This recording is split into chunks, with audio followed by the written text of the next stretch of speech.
Eureka by John Thomas, Volume 1. Chapter 1, Section 4, Part 3. The Aerial. Thirdly, eis aera, rendered in the air, is devoid of the in the Greek.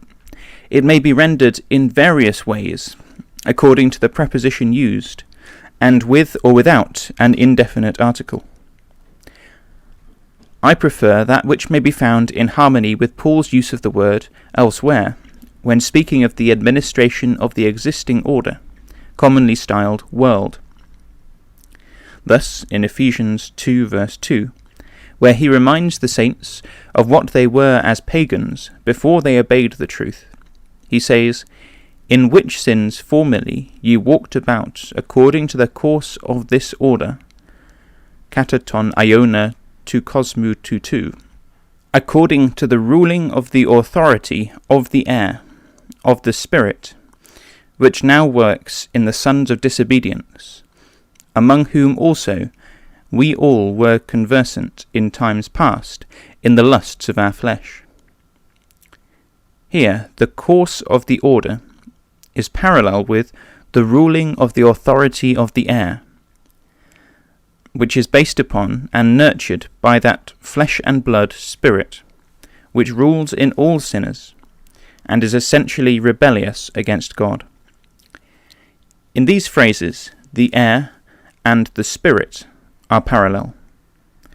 The ruling of the authority of the existing course of things in the air or spirit working. It is the spirit of disobedience, incarnate in the authorities exercising dominion and power over the nations, with whom Paul and his co-labourers wrestled.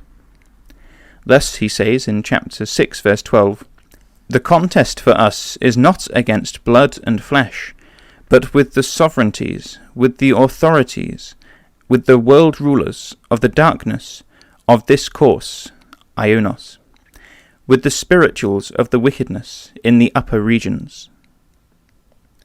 These uppers, epuranioi, are the air, which by metonymy is put for all politically contained.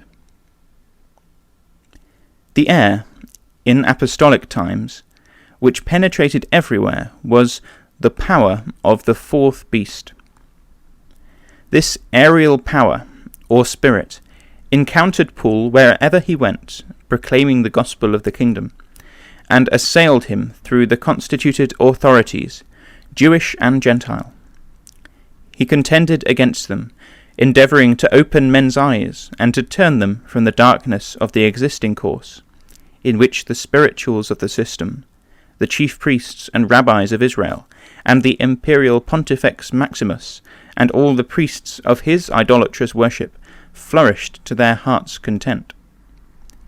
The chief priests, Pharisees, and kings of Judah, Caesar, and all the civil and ecclesiastical or spiritual authorities of the Roman Empire were the sovereignties, authorities, and world rulers of the darkness, all of them the spirituals of the wickedness, constituting, in the aggregate, the uppers, or, as it is expressed among us, the upper tendum of the order of things at that time extant.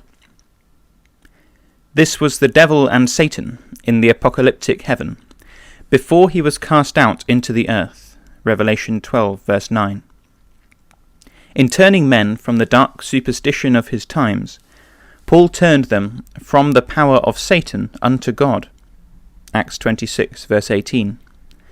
And if any of them happened to be spirituals of the wickedness in the uppers or air, that is, officials in church or state, they were cast out into the earth, and had to eke out an existence among the undistinguished multitude, the best way they could.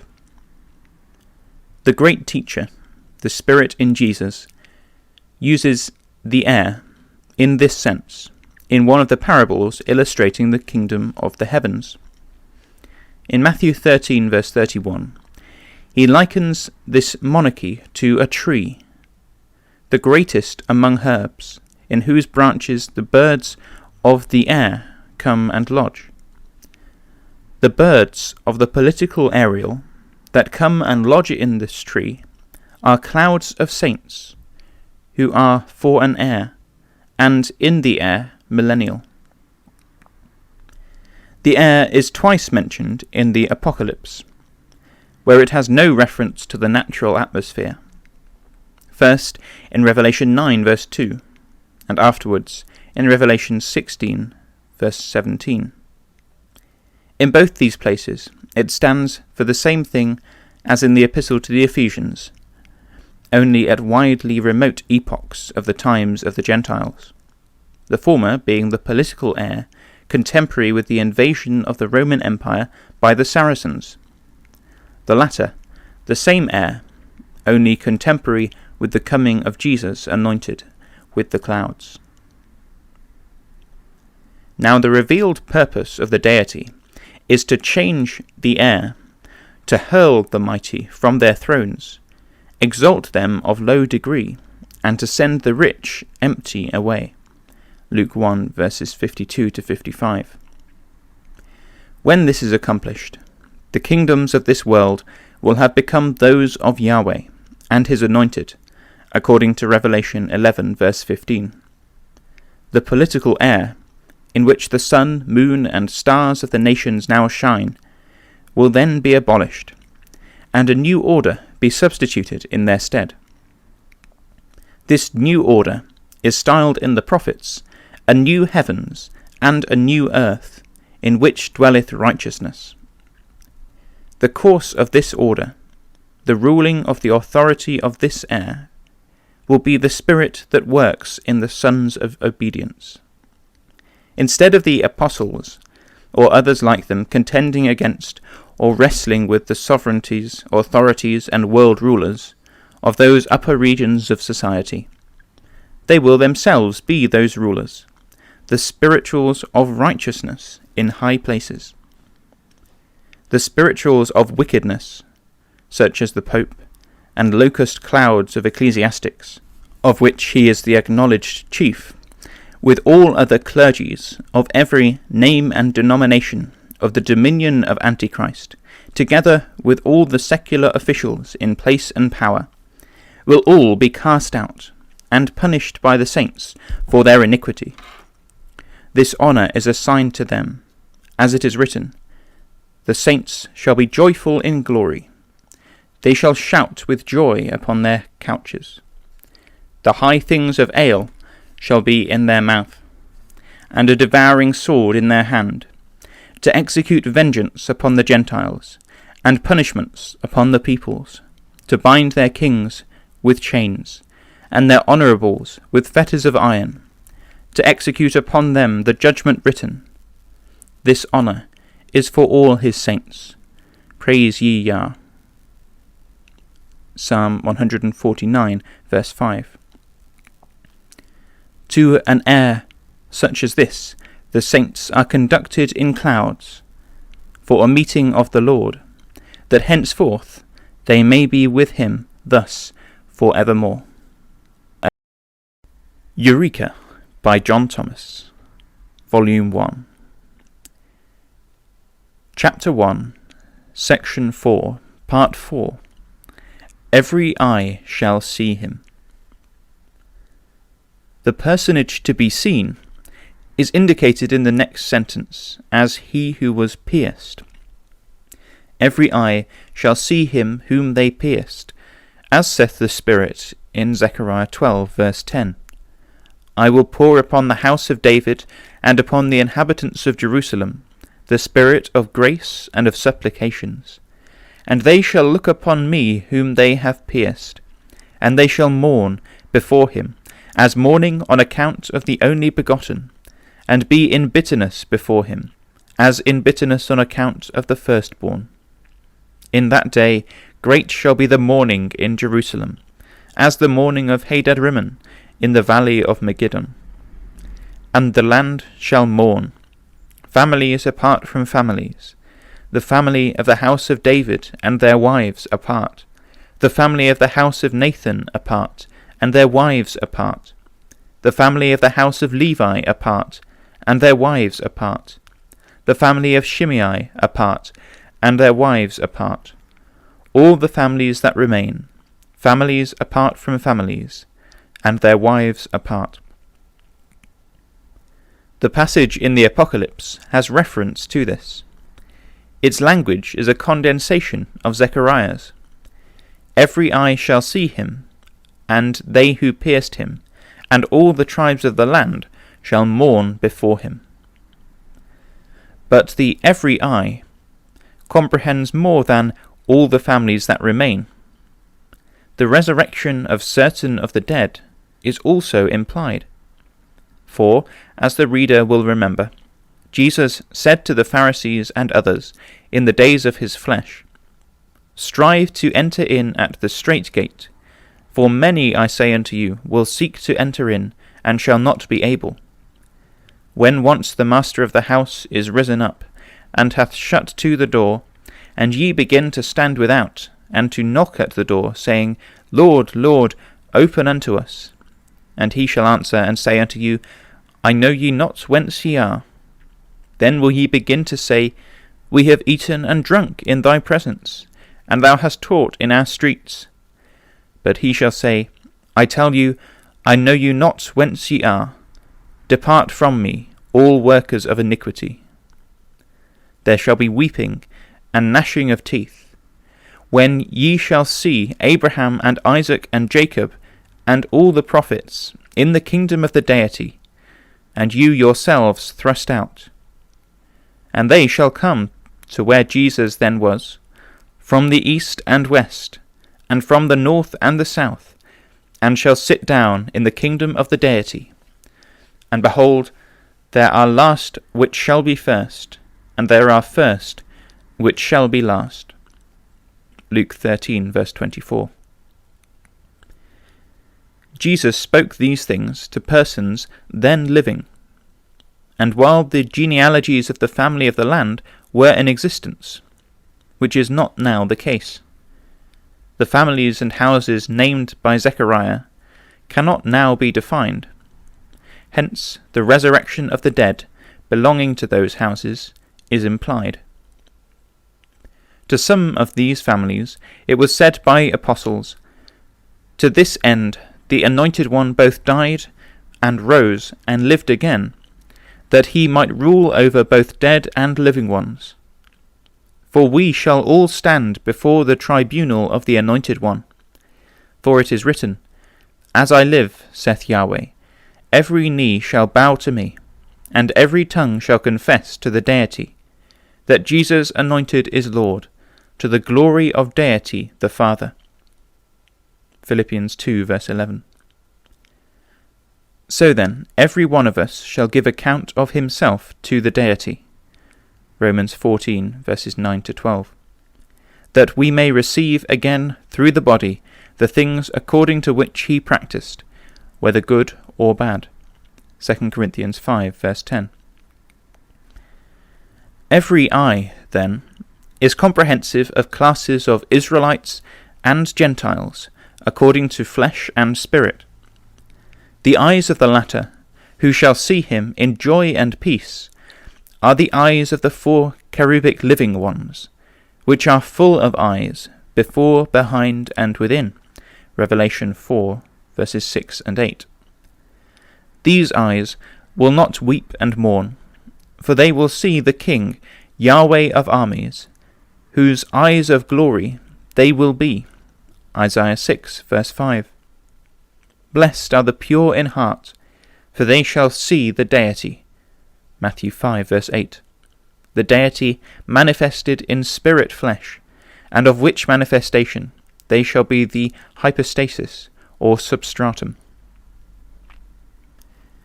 But every eye will be directed towards the Lord, as the great object of absorbing interest, for weal or woe to all mankind. For the glory of Yahweh shall be revealed, and all flesh shall see together. Isaiah 40, verse 5. Again, it shall come, that I will gather all nations and tongues, and they shall come and see my glory. chapter 66, verse 18. The glory which they are to come and see is stated in verses 15 and 16, where it is testified that Yahweh will come with fire, and with his chariots like a whirlwind, to render his anger with fury, and his rebuke with flames of fire. For by fire and by his sword will Yahweh plead with all flesh, and the slain of Yahweh shall be many. This is his coming with the clouds, at the time that he has gathered all nations against Jerusalem to war. For then shall he go forth and fight against those nations, as when he fought in the day of battle. And his feet shall stand in that day upon the Mount of Olives, which is before Jerusalem on the east. Then, says the prophet, Yahweh my Elohim shall come in, all the holy ones with thee. Zechariah 14, verses 2-5. In this fight against the nations, Gog is overthrown with pestilence and blood, and, saith Adonai Yahweh, I will rain upon him, and upon his bands, and upon the many people that are with him, an overflowing rain, and great hailstones, fire and brimstone. Thus will I magnify myself and sanctify myself, and I will be known in the eyes of many nations, and they shall know that I am Yahweh, or he that shall be. Ezekiel 37, verses 22 and 23. But while the armies of the nations subjected to this terrible overthrow upon the mountains of Israel see the glory that defeats them, the multitudes of the nations themselves in their several lands are not eyewitnesses. To these, therefore, it is made known by proclamation through certain who have witnessed it. Hence, speaking of the remnant of Israel in Jerusalem, the Spirit saith, I will set an ensign among them, and I will send of those that escape unto the nations, Tarshish, Pul, and Lud, sounders of the truth, to Tubal and Javan, the isles afar off, which have not heard my fame, nor seen my glory. And they shall declare my glory among the nations. Isaiah 66, verse 19, and Revelation 14, verses 6 and 7.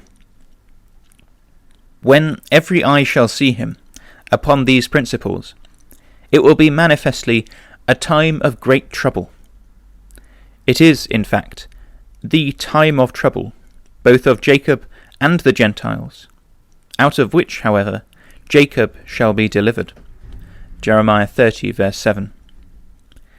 Daniel declares it to be a time of trouble such as never was since there was a nation to that same time. Chapter 12, verse 1. Israel's hopes will be at the lowest ebb, and unless another Joseph appear as in Egypt for the salvation of his father's house, they must perish. But the eternal power has provided for them a deliverer after the type of Joseph, who at his second interview with the nation, his brethren after the flesh, will reveal himself to them in the day of affliction.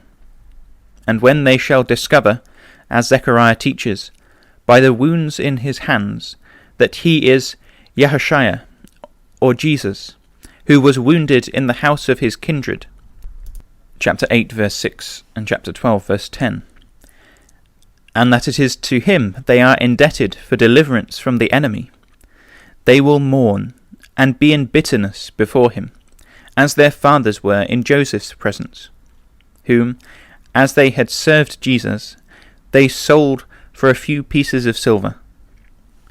All the tribes of the earth will howl, for the anguish of the times will be great. Israel among the nations, as a lion among flocks of sheep, Yahweh's battle-axe and weapons of war, to break in pieces the nations, and destroy the kingdoms. His new sharp threshing instrument, to beat the mountains small, and to make the hills as chaff. His fan to fan them, a whirling wind to scatter them as thistle down. Jeremiah 1, verse 20, Isaiah 41, verses 15 and 16, and chapter 17, verse 13. Even so, Amen. Eureka, by John Thomas, Volume 1. Chapter 1, Section 4, Part 5, Annunciation. I am the Alpha and the Omega, beginning and ending, saith the Lord, the who is, and who was, and who is coming, the omnipotent. Apocalypse 1, verse 8. These words announce to us that he who is coming is the Almighty. Also that this Almighty One pertains to the past, the present, and the future. That he has a beginning and also an ending, as symbolized by the first letter of the Greek alphabet, to Alpha, and by the last, or to Omega, the Alpha and the Omega. But let the reader understand that this annunciation is not an announcement that the eternal Theos, styled the Father, had a beginning. If he had not always existed without beginning, there would have been no creation. To imagine a time or point of past eternity when Theos or Ale, commonly styled God, did not exist, would be to suppose an epoch when there was nothing, no existing thing. And this supposition would be to make nothing the intelligent and wise creator of something, which is palpably absurd. No, the Annunciation before us carries us back no further than that beginning to which John had already introduced his readers in the book he had already written, to convince men that Jesus is the Anointed One, the Son of the Deity, and that believing they might have life through his name. John 20, verse 31. The beginning of the pre-existent deity by his spirit effluence, or logos, becoming flesh. The beginning of the great mystery, deity manifested in flesh. 1 Timothy 3, verse 16. This manifestation, then, as we have shown, had its beginning. It began in Jesus, Son of David and Son of Deity. Of him it was prophesied, They pierced my hands and my feet. He was cut off, or covenanted, and afterwards removed by eternal power from this sublunary field of blood. But Jesus, though the head, was not the body. He had suffered, but his sufferings did not complete the sufferings of his body, which is the ecclesia.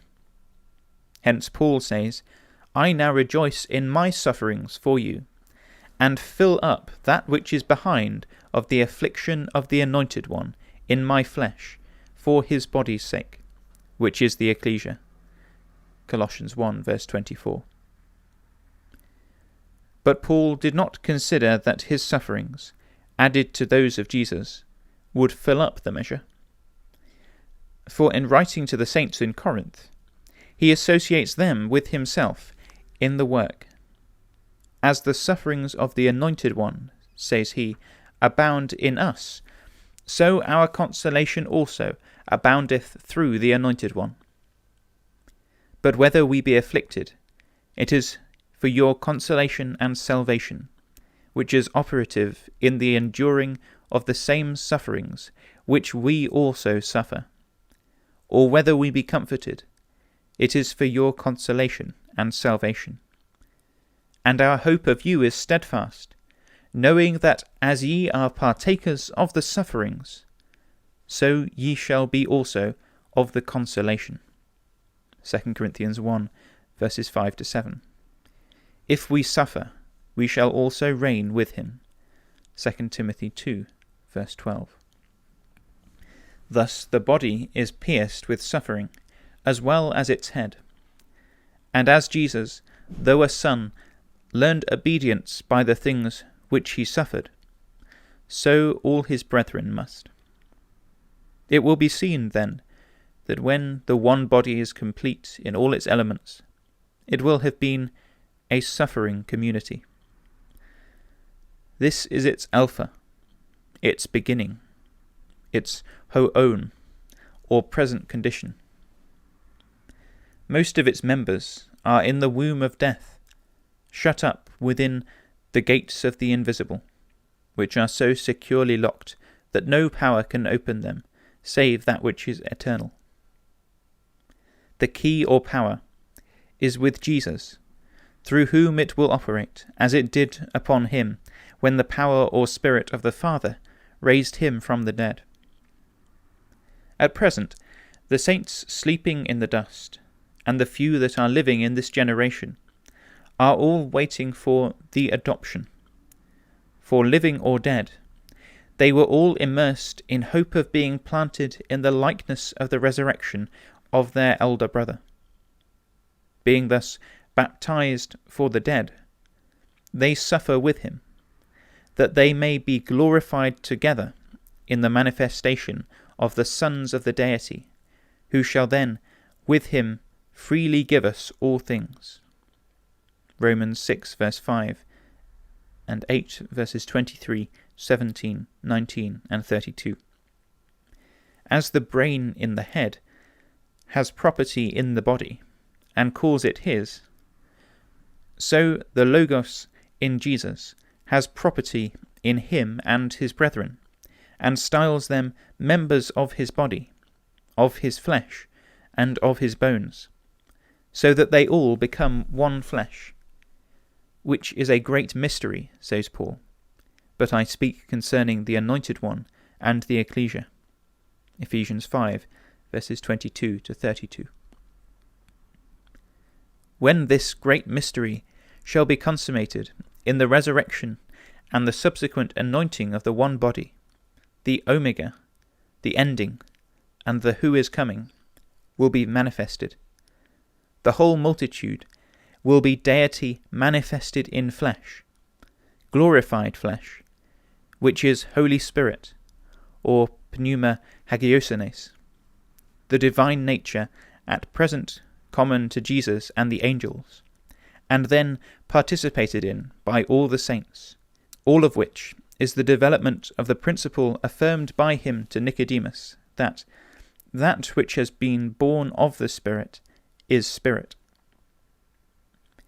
Here, then, is a multitude which no man can number, every individual of which is Holy Spirit flesh, glorified substance, equal to the angels, the one Yahweh, and the one name.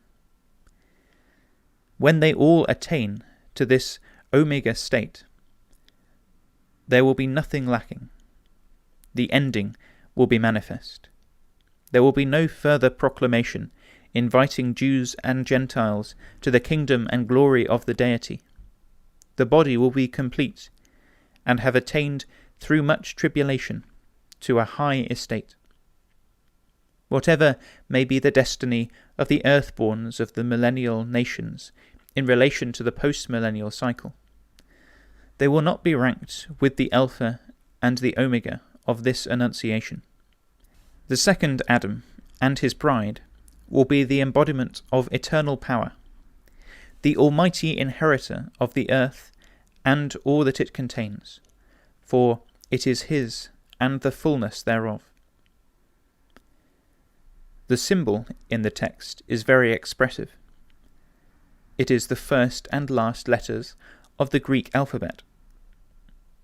Between these two are 22 other letters, which, with the first and last, make one alphabet, 24 in one, an idea still further elucidated in the 24 elders, which are representative of the almighty Alpha and Omega manifestation of deity. In connection with this Annunciation, I would recall the attention of the reader to Isaiah 41 verse 4, where the Eternal Spirit says, I, Yahweh, the first one and the last ones, I, he. The isles saw and feared. The ends of the earth were afraid, drew near and came. I have supplied the words one and ones to mark the singular and plural of the original. In this, the last ones are the Omega, and the ending, and the He who is coming of the Apocalypse.